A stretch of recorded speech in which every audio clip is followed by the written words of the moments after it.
esta segunda parte con Óscar Rorra, que es profesor de filosofía y también militante histórico marxista-leninista. Para esta segunda parte elaboramos un texto con Óscar y con Gonzalo Encina, que por cuestiones de salud hoy no pudo estar acá. Yo voy a pasar a leer lo que es un poco el esquema de lo que se va a plantear y bueno, Óscar va a profundizar más sobre los conceptos después. Pero bueno, queríamos arrancar con esto, primero hablando un poco del imperialismo, ir avanzando sobre algunos conceptos, algún marco teórico que es importante tener en cuenta para llegar después también al rol de las Fuerzas Armadas en Uruguay y hablar un poco también de la defensa nacional. Tenemos acá unas diapositivas, el Zoom está habilitado ya, Lucía, sí. Sonido, bien. Bueno, imperialismo y rol de las Fuerzas Armadas. Empezamos ya con una caracterización por lo menos de media básica de Lenin del imperialismo, una cortita, pero para tener en cuenta también un poco el marco. El imperialismo es el capitalismo en la fase de desarrollo en que se ha implantado el dominio de los monopolios y del capital financiero, en que la exportación de capital ha adquirido gran relevancia, en que los trastos internacionales han comenzado a repartirse el mundo y en que ha terminado el reparto del planeta entre las grandes potencias capitalistas. En la época actual del imperialismo tardío, cuya ley fundamental de su desarrollo es la ley del beneficio máximo, lo que conlleva una amenaza para la paz mundial y para la libertad de los pueblos, el objetivo principal del movimiento obrero internacional referido a los temas militares ha sido siempre la eliminación de las guerras como actividad humana. Por lo tanto, históricamente nos hemos comprometido a no iniciar nunca acciones militares de tipo agresivo contra Estado alguno. Nuestro pueblo no tiene actitud hostil contra ningún pueblo del universo. Conforme a estos principios, a estos fundamentos políticos y técnico-militares, estos últimos subordinados a los primeros, de nuestra doctrina militar, nuestra única orientación es la defensiva. Que no llegue a producirse nunca una agresión militar contra nuestro país es nuestro mayor anhelo. Teniendo en cuenta estas premisas, deducimos que nuestras luchas se caracterizarán por librarse en condiciones muy difíciles para nuestro pueblo y con una correlación de fuerzas enormemente desfavorable. Esto teniendo en cuenta el tamaño de nuestro territorio, de nuestra población y de nuestra capacidad productiva frente a poderosos enemigos. Somos una nación pacífica, no contamos con medios ofensivos de ningún tipo para agredir a otro país, ni deseamos tenerlos. El posible enemigo siempre nos superaría considerablemente cuantitativamente y cualitativamente, en cantidad de hombres, en recursos materiales, en aviación y buques de guerra, entre otros. Estas son algunas hipótesis de conflicto. Para enfrentar dicha amenaza, llamamos a la unidad de pueblos y gobiernos con el fin de garantizar la paz mundial y la independencia de los pueblos. En América Latina, ello significa profundizar el proceso de integración en las esferas política, económica, social, cultural y militar. Después pasamos a un marco más conceptual y teórico, algunas cosas que nos parece importante tener en cuenta a la hora de bajar a tierra estas cuestiones.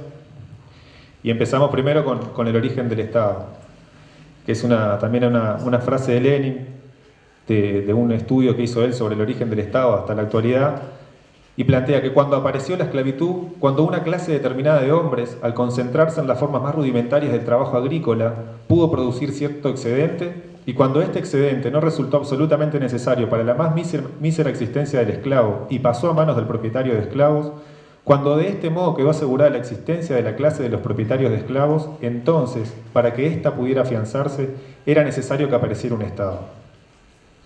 El Estado, plantea Lenin, es una máquina para mantener la dominación de una clase sobre otra. En la actualidad se divide el Estado como poseedor de dos tipos de poderes, uno duro, violento, y otro blando, que tiene que ver con la utilización no violenta que aplica el Estado para lograr sus objetivos. Y un ejemplo de ello son las instituciones educativas. Y la política es la relación que se establece entre las personas y grupos de personas con el Estado. Las Fuerzas Armadas dentro del Estado las podemos caracterizar en forma amplia como la organización de personas armadas en formas de destacamentos permanentes para defender los intereses de la clase dominante. Sirve de instrumento político para la violencia militar organizada. Es una organización estatal, un organismo del Estado, creada a su imagen y semejanza, según su esencia clasista y el contenido del Estado mismo. Sus principales funciones son interna, de orden público, defensa violenta de los intereses de la clase dominante. Un ejemplo de esto es Esparta. Y una función externa, proteger el territorio nacional de la agresión externa. Hay que tener en cuenta también que los ejércitos imperialistas tienen también como función externa aplastar a otros pueblos y saquear sus riquezas. Actualmente, en algunos ámbitos de nuestro movimiento sindical e incluso de nuestra izquierda, se quiere debatir sobre la necesidad de las Fuerzas Armadas en nuestro país, quitándole de un plumazo la función coercitiva del Estado, como si ésta fuera innecesaria. Otro concepto que es importante tener en cuenta cuando hablamos del imperialismo y del rol de las Fuerzas Armadas es el de la guerra. La guerra es la manifestación más antagónica de la agudización de las contradicciones políticas y una forma peculiar de solucionarlas. Carl von Clausewitz, que fue un militar y teórico prusiano, planteaba que la guerra es un acto de fuerza para imponer nuestra voluntad al adversario, una lucha física, intelectual y moral. Y planteaba también que la guerra es la continuación de la política por otros medios. Además, Lenin decía que la política es la expresión concentrada de la economía. Esto nos lleva a entender la relación íntima que hay entre la guerra y la economía. Según Rosa Luxemburgo, el militarismo ejerce en la historia del capital una función determinada, acompaña los pasos de la acumulación en todas sus fases históricas. Si bien la guerra tiene su esencia política, también tiene una independencia relativa, leyes objetivas que rigen a los beligerantes, como en todo fenómeno social, en forma tendencial, lo que obliga a los trabajadores a conocer y practicar esta cuestión específica de la profesión militar. Los modelos clásicos de guerras tienen sus leyes generales, donde se puede decir que la primera es la dependencia de la guerra de los objetivos políticos, la segunda, el desenvolvimiento y el resultado de la guerra dependen de las condiciones económicas, la tercera es que el desenvolvimiento y el resultado de la guerra dependen de la correlación de las fuerzas político-morales de los beligerantes, la concordancia con los intereses vitales de las masas populares. Lenin planteaba que históricamente triunfa la clase que puede conducir tras de sí a la masa de la población. Y 4, el tipo de fuerzas armadas corresponde con el Estado al que pertenecen. También hay que tener en cuenta que el transcurso de la guerra puede cambiar la acción política y los triunfos en el campo de batalla facilitan las negociaciones políticas. Un ejemplo de eso es la bomba atómica, que es un arma de carácter militar y que ha sido utilizada como amenaza en el terreno político. Bo Nguyen Giap, que es un general estratega marxista de Vietnam, plantea que el cambio de la lucha política a la lucha armada exige una enorme preparación. Por lo tanto, esto exige un profundo conocimiento, tanto teórico como práctico, de los temas militares. Después de la Segunda Guerra Mundial ha habido más de un centenar de guerras y conflictos bélicos, y luego de la caída del campo socialista han continuado los conflictos armados, lo que confirma el planteo que hacía también otro general estratega militar que lo nombró hoy Washington, el general Sun Tzu, el arte de la guerra, planteaba que la guerra es un asunto de importancia vital para el Estado, la provincia de la vida o de la muerte, el camino a la supervivencia o a la ruina. Es forzoso estudiarla a fondo. Los clásicos del pensamiento militar han caracterizado la guerra como asunto de importancia esencial para los Estados. La finalidad política decide la dirección de la guerra, y podemos clasificar las guerras como guerras justas y guerras injustas. Las guerras justas son las guerras por la emancipación y las guerras injustas son las de saqueo, colonización y usurpación. Estrategia. Lenin planteaba también que la socialdemocracia no se ata las manos, no restringe sus actividades por un plan o un procedimiento cualquiera de lucha político fijados de antemano. Admite todos los medios de lucha, con tal de que correspondan a las fuerzas efectivas del partido. El camino de las Fuerzas Armadas es el camino de la estrategia, y podemos definir estrategia como el arte de preparar los medios disponibles para conquistar los objetivos fijados por la política. Teniendo en cuenta los factores que potencialmente se desarrollarán, por ejemplo, la formación de los técnicos, los profesionales, los recursos. La estrategia requiere objetivos, planificación, responsabilidad individual y elaboración colectiva. Requiere controles que ayuden a la realización de los planes. Toda idea necesita materializarse en instituciones, la idea de cultura, la de organización de los trabajadores, las ideas políticas. Por más pequeña que sea la idea, para que se fortalezca, necesita institución. Y la estrategia tiene distintos niveles, que hoy Washington explicó un poco más en profundidad. La estrategia propiamente dicha, la operacional, la táctica, Washington había agregado algunas cosas más también. Y si bien las leyes del conflicto armado son generales, se expresan en forma específica en cada país y estas se denominan doctrina, donde debe aparecer una hipótesis de conflicto. Hipótesis de conflicto que se pueden manejar en Uruguay, bueno, puede ser posibilidad de conflicto con países vecinos, posibilidad de conflicto con una potencia mundial u otro tipo de combinaciones. La estrategia más conveniente es atacar la estrategia de los posibles agresores. En ese caso, los países agresores en general tienen como doctrina la guerra relámpago, y lo mejor sería atacar su estrategia, realizando una guerra de todo el pueblo y de resistencia prolongada. Planteaba Artigas que nada podemos esperar si no es de nosotros mismos. Lenin decía que retrasar las operaciones hasta que la desintegración moral del enemigo torne a la vez posible y fácil asestarle el golpe decisivo. En esto de la guerra de todo el pueblo y de resistencia prolongada, Guggenheim también es uno de los maestros, y planteaba que los ejércitos agresores tienen que enfrentarse no solamente con el ejército revolucionario, sino también con todo un pueblo que lleva resueltamente una resistencia en todos los planos. Sus tropas se hunden en el océano de la guerra del pueblo, en una guerra sin frente ni retaguardia, en la que el frente se encuentra en todas partes y en ninguna. Las guerras disuasivas, regidos por el principio de la defensa razonable, debemos estar en condiciones de cobrar un precio tan elevado a cualquier agresor para que éste se disuada de no ser conveniente una acción de este tipo, lo que nos obliga a la elaboración de una concepción defensiva autóctona y original, que sintetice las enseñanzas extraídas de las guerras contemporáneas, resuma la experiencia combativa de nuestro pueblo y de otros pueblos del mundo. En esto, en el caso de Uruguay, se debería implicar también al Departamento 20 en la Defensa Nacional. José Martí, el revolucionario cubano, planteaba en Nuestra América que trincheras de ideas valen más que trincheras de piedras. Y Sun Tzu planteaba que la mejor victoria es vencer sin combatir. El general Óscar Petríguez, que es un militar y teórico marxista uruguayo y preso político de la dictadura, planteaba que en general el mundo, desde Sun Tzu a Karl von Clausewitz, se inclina en dos vertientes. La primera, los que utilizando la fuerza contra la fuerza, de forma directa y sin importarles el empleo de los recursos, intentan buscar la victoria en una batalla decisiva, característica de las grandes potencias y de los grandes ejércitos regulares. La segunda, los que con sentido común y en forma razonada emplean la fuerza para evitar la guerra y cuando no hay otra alternativa, hacerla bien y de manera inteligente, debilitando primero al enemigo y evitando golpes decisivos frontales, antes de intentar vencerlo por la fuerza.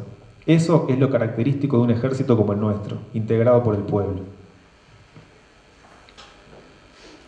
Es importante también en este marco entender que nosotros actuamos en América Latina y atendiendo también a la situación geopolítica internacional y a cómo vienen sonando los tambores de guerra en distintas partes del mundo, la unidad de América Latina. Artigas planteaba que los pueblos de la América del Sur están íntimamente unidos por vínculos de naturaleza e intereses recíprocos. Las experiencias de lucha de los pueblos de América Latina van enriqueciendo las resistencias de los pueblos del continente.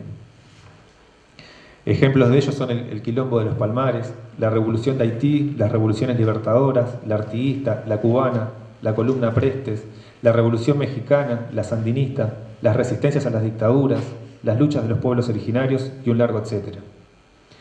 Unidos íntimamente, luchamos contra tiranos que intentan profanar nuestros más sagrados derechos, planteaba Artigas también. Y el comandante Hugo Chávez planteaba que al imperio no hay que subestimarlo, pero tampoco hay que temerle. Quien pretenda llevar adelante un proyecto de transformación, inevitablemente chocará con el imperio norteamericano. Nosotros hicimos este marco teórico para después llegar a lo que vendría a ser el objetivo del planteo, por lo menos escrito acá, que nos propusimos en el objetivo avanzar en democracia hacia una democracia avanzada. Y también es importante para esto entender algunas cuestiones conceptuales, el planteo de Weber, entender del rol del Estado, que planteaba que el Estado es aquella comunidad humana que dentro de un determinado territorio, que es un elemento distintivo del territorio, reclama con éxito para sí el monopolio de la violencia física legítima. Y Nicolás Maquiavelo planteaba que los cimientos indispensables de todos los Estados son las buenas leyes y las buenas tropas. Hoy Washington habló un poco sobre esto también, sobre la Ley Marco de Defensa Nacional y lo que plantea. En el artículo 1 plantea que la defensa nacional comprende el conjunto de actividades civiles y militares dirigidas a preservar la soberanía y la independencia de nuestro país, a conservar la integridad del territorio y de sus recursos estratégicos, así como la paz de la República, en el marco de la Constitución y las leyes, contribuyendo a generar las condiciones para el bienestar social, presente y futuro de la población. Y en su artículo 2 plantea que la defensa nacional constituye un derecho y un deber del conjunto de la ciudadanía. en la forma y en los términos que se establecen en la Constitución de la República y en las leyes. Es un bien público, una función esencial, permanente, indelegable e integral del Estado. En su instrumentación confluyen coordinadamente las energías y los recursos del conjunto de la sociedad. Para poder ejercer estos dos artículos necesitamos en nuestro país democratizar las Fuerzas Armadas y así hacer posible la unidad de las Fuerzas Armadas y los militares honestos.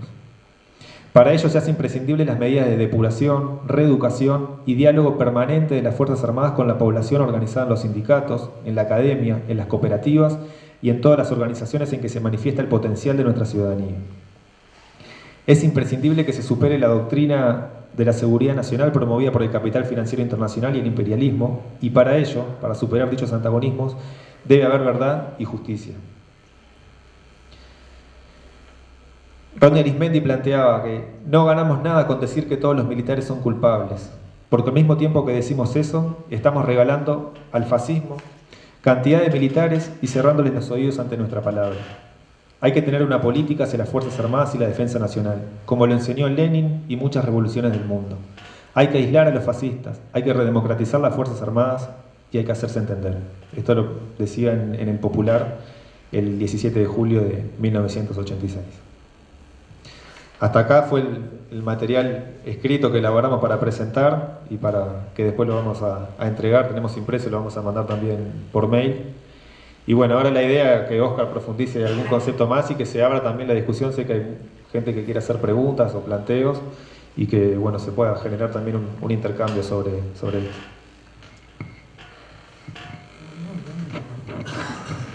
Vamos. Tenemos que abordar los matices que nos separan del compañero Washington. El primer tema es que él dice que no hay espacio para hablar sobre las Fuerzas Armadas porque ya está todo prácticamente resolucionado. El tema de la reeducación de las Fuerzas Armadas, la depuración de las Fuerzas Armadas en primer lugar. Depuramos porque no todas las Fuerzas Armadas son democráticas. Es más, hay sectores que no se reúnen, tienen temor de reunirse con organizaciones de izquierda porque hay que darle respuesta dentro de las Fuerzas Armadas a lo que opina el ejército. Porque el ejército es una burocracia armada. Como burocracia armada tiene gran peligrosidad y las masas no quieren tener contacto con ellos. No quieren tener contacto con ellos, ni la población civil nuestra, que si los profesores, por ejemplo, que le invitan a dar clases al ejército no quieren ir. Y también tenemos la situación dentro de las Fuerzas Armadas que ven muchas veces a la población civil como un elemento amenazador de las fuerzas democráticas. Entonces, a mí me parece que tenemos que ver qué medidas tomamos para terminar con esta situación de Fuerzas Armadas versus un movimiento popular. Esa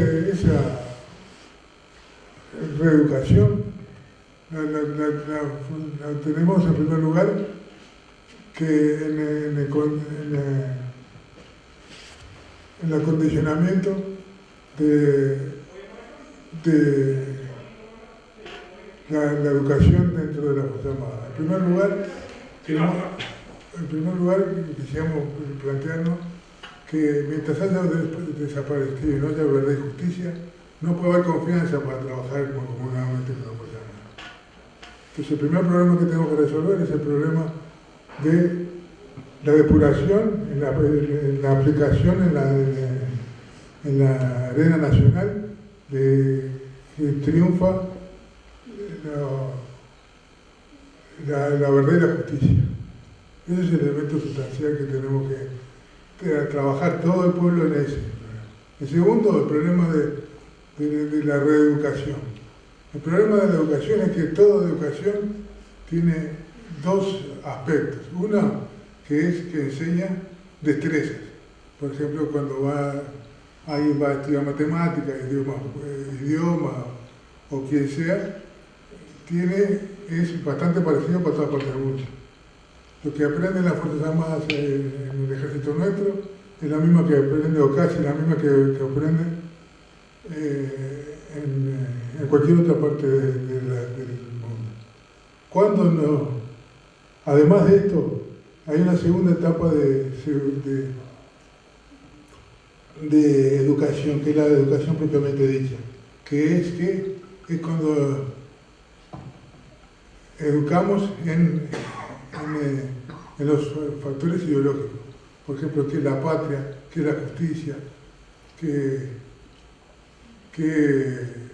es la pasión, cuál es el camino que debemos tomar para la emancipación nacional, cómo nosotros somos capaces de llegar a ganar esas Fuerzas Armadas desde el punto de vista ideológico. Porque eso realmente es lo que no cambia. Lo que no cambia es la destreza. Uno puede tener mejor capacidad de tiro, lo que tenemos con mejor capacidad de emoción, de vínculo, de la guerra justa, de defender su trabajo, de defender sus pasiones, de defender los amigos. Todos esos elementos son de la segunda opción y la que no hacemos mucho como izquierda para ganar ese sentido. ¿Cómo somos capaces de meternos adentro de los cuarteles y demostrarnos, señores, acá hay otra forma de ver la patria, de leer a Artigas, de leer a Varela? Tenemos otra forma de sentir nuestra lucha en función justamente de una educación cargada de los elementos ideológicos más democráticos, más antiimperialistas.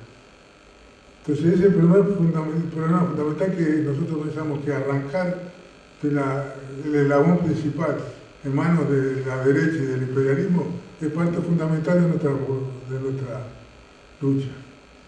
Tenemos que ser capaces de aislar, porque el problema es que acá, desde el punto de vista táctico, se vio, desde el punto de vista táctico, desde el punto de vista operativo y desde el punto de vista estratégico, lo que nosotros tenemos que ver es cómo agarramos de ese eslabón y tiramos y nos quedamos con toda la cadena. Y para eso es necesario abordar los problemas militares. Tenemos que ser capaces de tocar la puerta de los cuarteles, como ya se han hecho, para pedir que se cumpliera la ley, de decir que venían a aprender tiro, porque la ley marco se lo permitía. Entonces el compañero fue, golpeó la puerta y dijo: vengo a aprender, porque como me dice la ley, me ampara la ley, yo vengo a aprender al tiro. Lo que le respondieron que si traía la bala, le enseñaba a tirar, si no, no le enseñaba a tirar. Entonces esos son los elementos, ese tipo de audacia que tenemos que tener, no temblar el pulso, no tenemos que ser audaces y cada vez más audaces. Entonces es una pelea como para ganar a la clase obrera, como para ganar a la universidad, como para ganar a las cooperativas. Son elementos que tenemos arriba de la mesa siempre y tenemos que tenerlo en cuenta, porque si no nos olvidamos. Entonces empezamos a tener un nivel de estrategia de solo de táctica que nos lleva todos los días a resolver un problema en lugar nos plantea un problema en lugar de tener unos horizontes más claros que nos guíe para la batalla sobre el tiempo. Entonces, en ese punto de vista pienso que cuenta más nos enseña de que hay una gran diferencia entre el peor de los arquitectos y la peor de las abejas y lo mejor de los arquitectos. tenemos un arquitecto acá en la sala que se vaya sacando puntos. ¿Qué dice?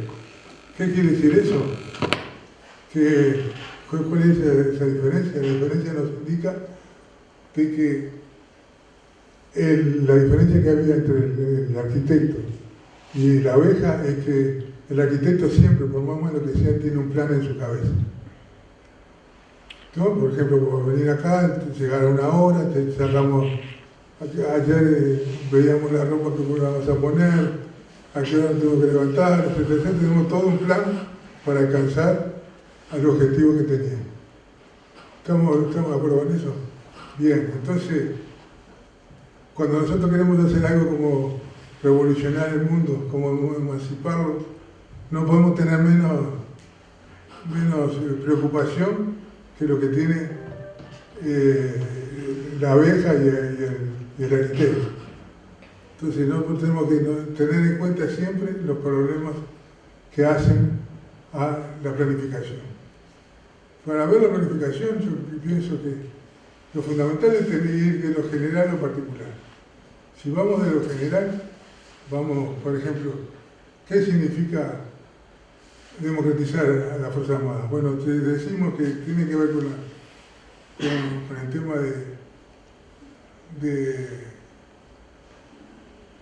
con el tema de redepurar a las Fuerzas Armadas.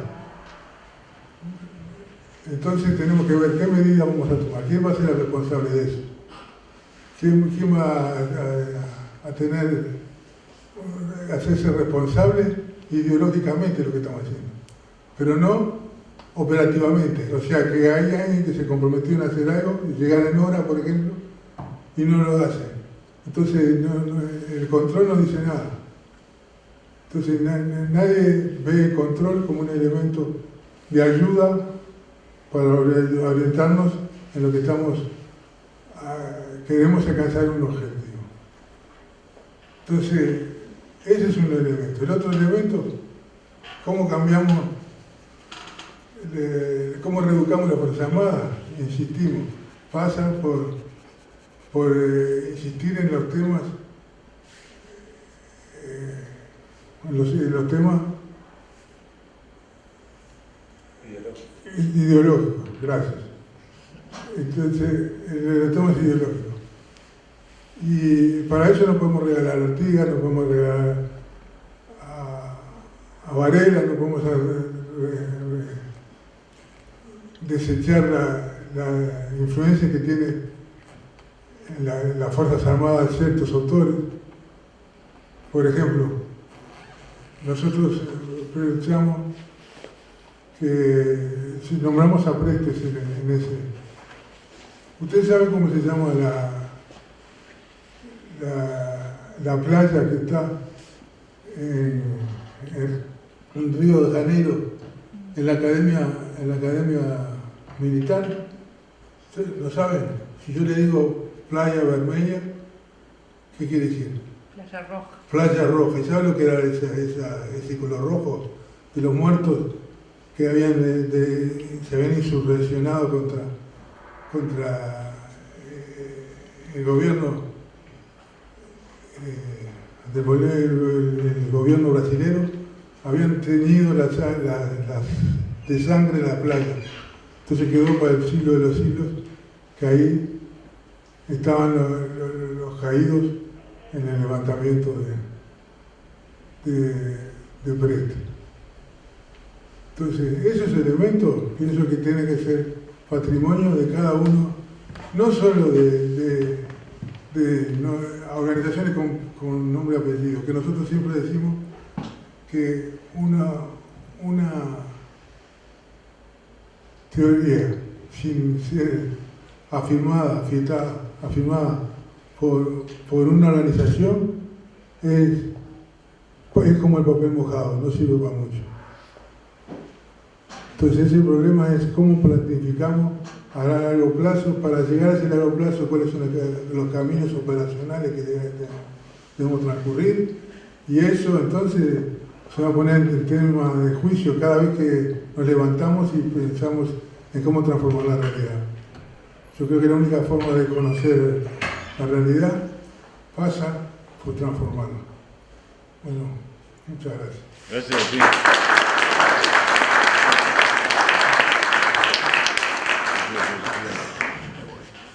Abrimos para preguntas, aportes, discrepancias.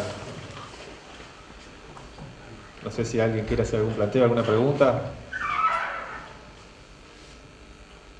Bueno, Yo quiero hacer un Lucía. Hola. Bueno, en realidad quería resaltar cómo muchas veces... Yo no.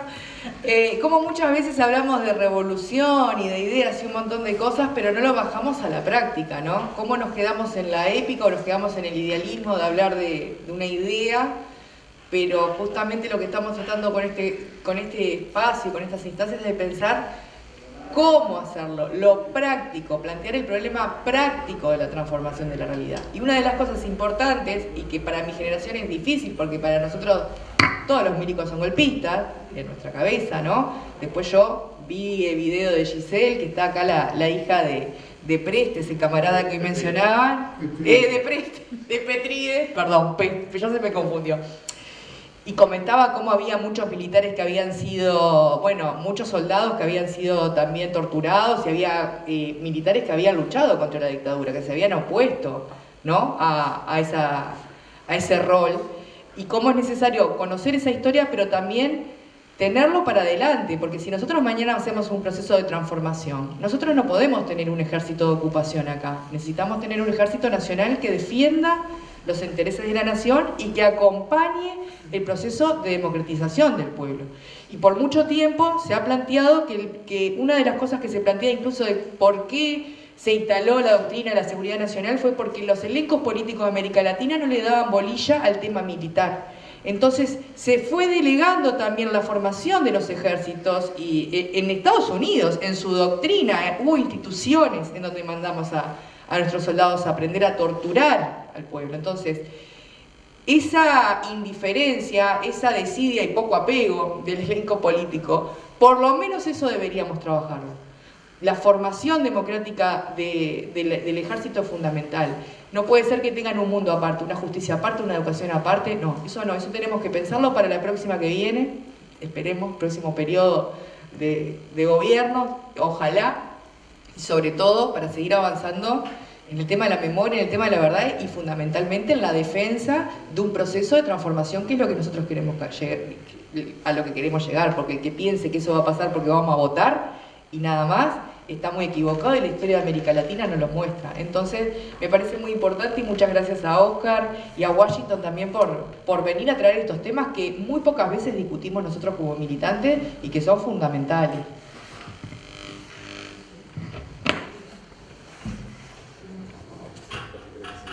No, ya dije, demasiado. Si alguien más quiere hacer algún planteo, alguna pregunta. Yo quiero contestar una pregunta, una interrogante que tienen los compañeros. ¿Querés darme? Sí, así queda. No estoy acostumbrado a los auditorios democráticos. Entonces, no. Hice esa pregunta sobre la educación militar. Ese interrogante que hay, esa preocupación. Nosotros hicimos una ley durante nuestro gobierno, que es la 19.188, donde está bien claro cómo debe ser la educación militar. Entonces, los temas militares son temas militares, no se le pueden dar temas civiles. Ahora, está establecido que hay un representante de la educación en las Fuerzas Armadas, y a su vez a la inversa también. Ahora, muchos profesores no quieren ir. Entonces, si empezamos con ese prejuicio, va a ser muy difícil lograr los objetivos que planteaba el compañero Rorra. Por lo tanto, tenemos que ir a la ley y conocer la ley. Si no conocemos la ley, no podemos hablar. Hay compañeros que hablan de cambiar los reglamentos de las Fuerzas Armadas porque no son democráticos. Bueno, yo pregunto, y acá los compañeros que están acá, si hay alguno que piensa así, que me diga cuál es el reglamento que hay que cambiar. Los reglamentos, lo que pasa es que en las Fuerzas Armadas hay que hacerlos cumplir. Y si las Fuerzas Armadas se tomaron algunas sin pagar, se debe a que el mando político no tenía la claridad que ustedes están tratando de hacer con esto tener cuando llegamos al mando político o cuando llegamos a un ministerio. Y es llegar y decir, no, ustedes subordinados. Ojo, no podemos faltar respeto porque es una profesión loable. A mí lo decía Michelle Bachelet, que tenía un vínculo familiar con él, con Michelle, después se cambió. Pero una de las cosas que decía, no, a los militares le pedimos una cosa que no le pedimos a un ciudadano común, igual a los policías. Le pedimos que den la vida. Yo reconozco bien, porque conozco bien el reglamento policial, que dice, a costa de su propia vida. No quiere decir que los civiles sean malos, que no tengan... Pero esa es la tarea de él, ¿no? Y un policía, por ejemplo, a costa de su propia vida, tiene que actuar y defender. Entonces, si le estamos pidiendo eso, también tenemos que darle algunas cosas, o ubicarlos en un lugar de respeto. Entonces, y eso es lo que plantean los compañeros, es lógico que nosotros tenemos que ganar a las Fuerzas Armadas para la defensa de las instituciones. Pero es muy importante que miremos hechos concretos. Hay países, por ejemplo, donde por el proceso revolucionario, por ejemplo, cubano, por ejemplo, las Fuerzas Armadas, que estaban todas vendidas, eran un elemento del imperialismo, eran una especie de mercenario metido, entonces se fueron, se transformaron en contrarrevolucionarios. En Nicaragua es peor, porque las Fuerzas Armadas se pasaron a Honduras, ahí Estados Unidos las manipuló y las trató de hacer operar en la contra. Sobre todo, la contra tenía un gran ingrediente de Fuerzas Armadas anteriores. Pero es diferente a las Fuerzas Armadas venezolanas. Por eso alguien planteaba en cada país, de acuerdo cómo es la cosa. Las Fuerzas Armadas venezolanas, por ejemplo, de adentro, con las tradiciones que no le gustan a la compañera, pero con esas tradiciones, no, digo en broma, pero esas tradiciones del ordeno y mando, del saludo a los símbolos, del respeto interno, de la prolijidad que tiene que tener, eso es fundamental para poder conducir un equipo armado y con capacidad de hacer cualquier cosa. Entonces, por lo tanto, yo solo le pregunto que miren las Fuerzas Armadas venezolanas.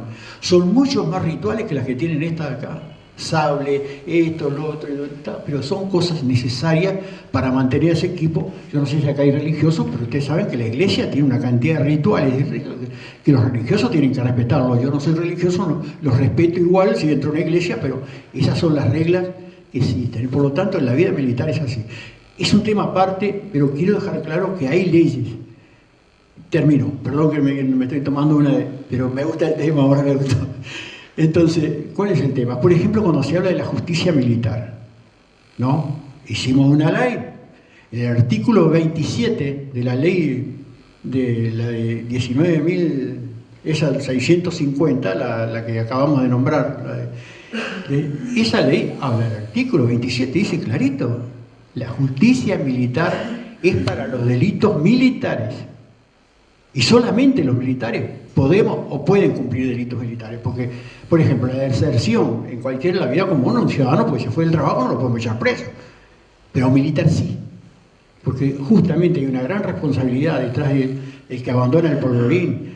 Hacer un planteo, eso también nos sirve a nosotros. Colectivo, más de 3 personas es un motín.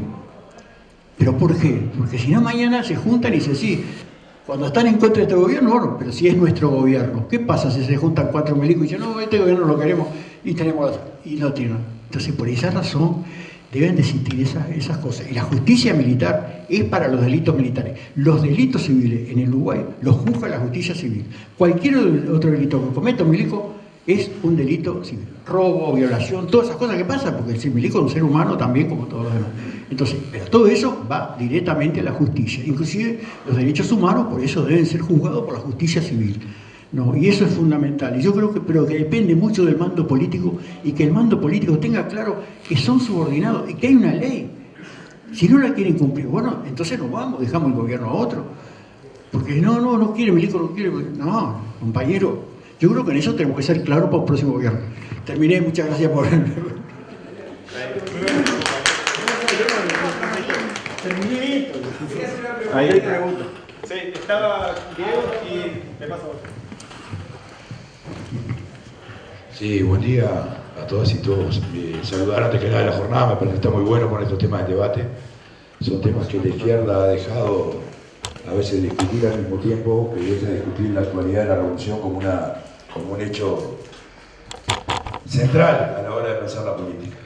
Un poco cuando arrancaba la presentación, los compañeros planteaban que cualquier Estado es una máquina de dominación de una clase sobre la otra, y también en la dictadura del proletariado es una máquina de dominación y de defensa de la clase. Y en esa perspectiva, y pensando, como dice el dicho, que la economía es algo demasiado complejo para dejarse en las manos de los economistas, capaz que también la defensa es algo demasiado complejo para dejarlo en manos de los militares. Es decir, pensando, estoy de acuerdo con todo lo que se plantearon, pero alcanza solamente con disputar la institucionalidad vigente o es necesario también pensar en la construcción de un ejército de clase. Rememorando un poco el quinto regimiento, el ejército rojo en su momento, es decir, cómo construir un marco autónomo que responda a otra lógica política y cuya conducción sea eminentemente política. Me parece que esa parte también debería ser incorporada al debate imperialismo y Fuerza Armada, porque por un lado tendremos que trabajar sobre la superestructura militar y tratar de ganar a la Fuerza Armada, partirlas del medio, disputar su carácter de clase, aislar los elementos fascistas, pero al mismo tiempo también creo que es necesario y continuar poniendo arriba de la mesa la necesidad de autoorganizar la defensa de la clase trabajadora independientemente de la estructura del Estado.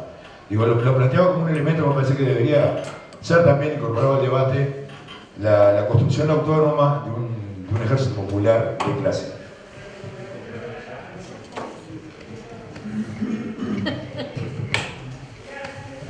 Bueno, buenas tardes, buenos días, perdón.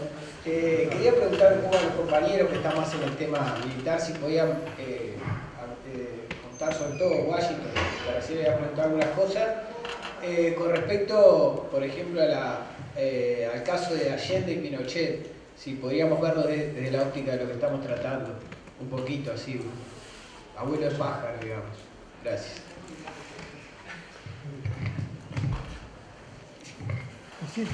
Muy breve, compañeros. Esto sale un poco de la reunión, pero quería contar esta anécdota porque vi que nombraron al general Petrides. Tuve la suerte de conocerlo antes del golpe y luego estar preso junto con él en Punta Carretas. Para señalar lo que es el valor y el sentirse militar y revolucionario a la vez. Una anécdota que los que estuvimos presos allá vimos cada vez era la siguiente: cuando nos llevaban a los presos a la parte de sanidad del penal, nos hacían caminar con una custodia de policías, 3 o 4 custodias, medio de prepo, ir hasta la sanidad. Cuando le tocaba ir al coronel Petrides, él les decía a los policías: yo soy preso, pero soy militar y revolucionario. Y los hacía formar al lado de él, y los policías iban marchando y formando al lado del mando del coronel. Era una anécdota, pero vale, el honor de la compañera.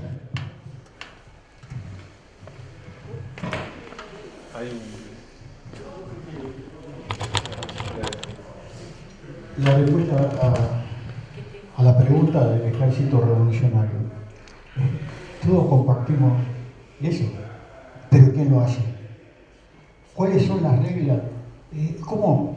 Pues si nosotros hablamos de la Revolución Cubana, sí, porque el ejército institucional que había de Batista fue destruido por la acción revolucionaria, fue destruido por las armas y fue sustituido por otro ejército.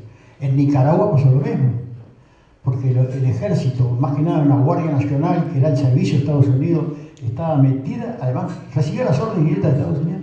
Esa guardia fue destruida militarmente por las fuerzas sandinistas que se transformaron, no fueron guerrilleros siempre, se transformaron en un ejército regular con todas las reglas de un ejército regular. Si no, miren la televisión que pasan diariamente las cosas que hace el ejército sandinista hoy, igual que el otro, en el sentido de la parte interna. Es como que nosotros nos pongamos a corregir cuáles son las reglas de la iglesia. Pero en cuanto a lo que dice el compañero, sí, es correcto. Pero ¿cómo llegamos al gobierno nosotros? ¿Cómo pretendemos llegar al futuro gobierno? Porque tenemos que decodificar esas cosas. ¿Cómo pretendemos llegar? ¿Por la lucha armada? ¿Hay alguien dispuesto a que levante la mano? Vamos arriba. Porque es la única forma de destruir al ejército regular. Ahora, si lo único que se puede, si nosotros vamos a llegar por la ley y la constitución uruguaya actual y vigente, que es la que tenemos que respetar, no tenemos más remedio que hacer eso, trabajar sobre esa fuerza, transformarla, tratar de orientarla, y sobre todo, no es tanto algunos aspectos, es el aspecto doctrinario, ¿no? Es que tenemos que cambiar, ¿no? El aspecto doctrinario, que no siga la doctrina de la seguridad nacional, y eso empieza a cambiar la cabeza de los propios militares, porque eso lo hace trabajar junto con la población y en defensa de los intereses nacionales. Eso es un poco lo que quería contestar. Y después otro compañero hizo otra pregunta. ¿Cuál era, perdón? Sí, referido a lo que hablabas de la transformación del poder y la subordinación llevado al caso de Chile, de la reacción de... De Pinochet, sí, tal, conozco muy bien. Mi esposa me dice de chilena y yo por el tema hacia adelante. No, pero el tema de Pinochet, no, los traidores existen adentro, afuera, eso no lo podemos descartar. Pero justamente por desconocimiento y confiar en eso y darles el mando, eso es lo que lleva a esas cosas. Porque ya los indicios de que después del tagnazo, del golpe de Estado, cuando intenta dar el primer golpe de Estado, fue un tanteo de las Fuerzas Armadas chilenas, nos estábamos dando cuenta que se venía el golpe de Estado, que además era cantado, además de la política del imperialismo hacia Chile y de que justamente trabajaban sobre las Fuerzas Armadas para que dieran golpe. O no trabajan sobre las nuestras, trabajan, les regalan 3 lanchas, le dan otra cosa y hacen una huella bárbara. Vienen en un grupo de comando especial, de fuerzas especiales, que siempre se hizo, viene y los prepara. ¿Para qué los prepara? Entonces sí, tenemos que estar vacunados contra eso. Ahora, no podemos resolverlo así, eso puede pasar. Y bueno, pero la respuesta debe ser la respuesta del pueblo. Ahora, si el pueblo está integrado también a la defensa, eso cambia.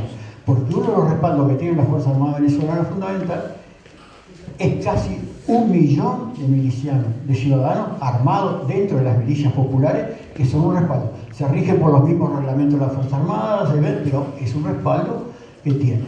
Así que, bueno, ahora eso no sé si contesté la respuesta. Gracias, compañero, por escuchar. Gracias.